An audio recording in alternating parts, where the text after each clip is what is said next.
A record 6.6 million Americans just filed for unemployment this week.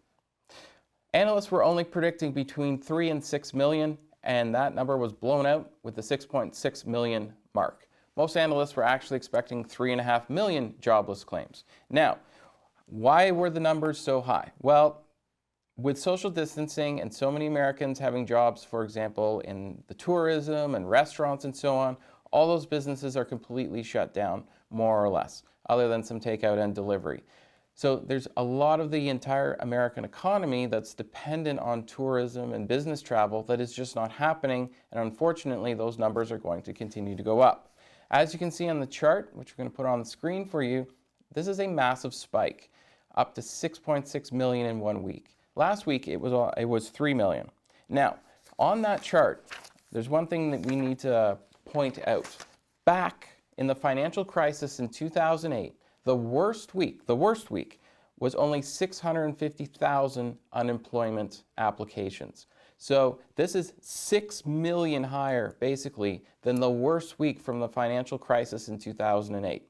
We are entering uncharted territories now with regards to the economy and what's going to happen.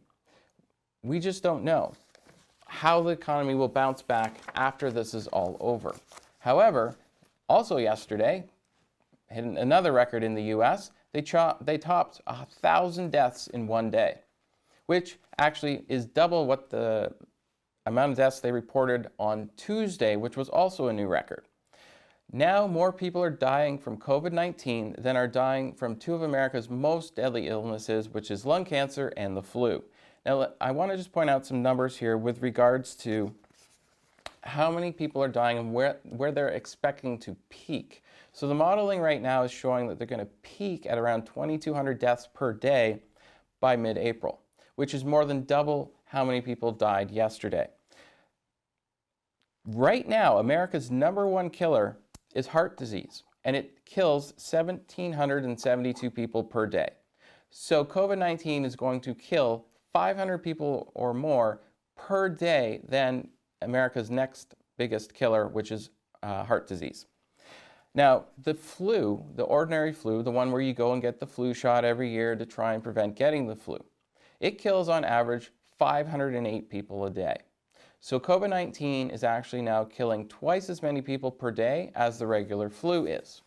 Now, they have seen a drop this year, for example, in how many people are dying from the flu. It's actually down to 383 because more people are dying from COVID-19 than are dying from the flu right now. Normally the flu is just the flu and it doesn't have competition from another flu-like virus like COVID-19. Now, Dr. Fauci, who's on the White House Corona Task Force, he's also the director of the National Institute of Allergy and Infectious Diseases, said that we need to come up fast with a vaccine because he's predicting, and they're not 100% sure on this, but they are predicting another wave of COVID-19 outbreaks in the fall. Right now, every year in the last 10 years on the flu, there's been 9 to 45 million people who have contracted the regular flu, and anywhere from 140 to 810 hospitalizations and 12 to 61,000 deaths per year from the average flu. The modeling for this virus in the US alone is going to show anywhere from 100,000 deaths to 240,000 deaths. Obviously, this is much more serious than the regular flu. Hopefully, we will have vaccinations and treatments for this in the next little while because that would be fantastic. Now, we're going to go to a commercial break.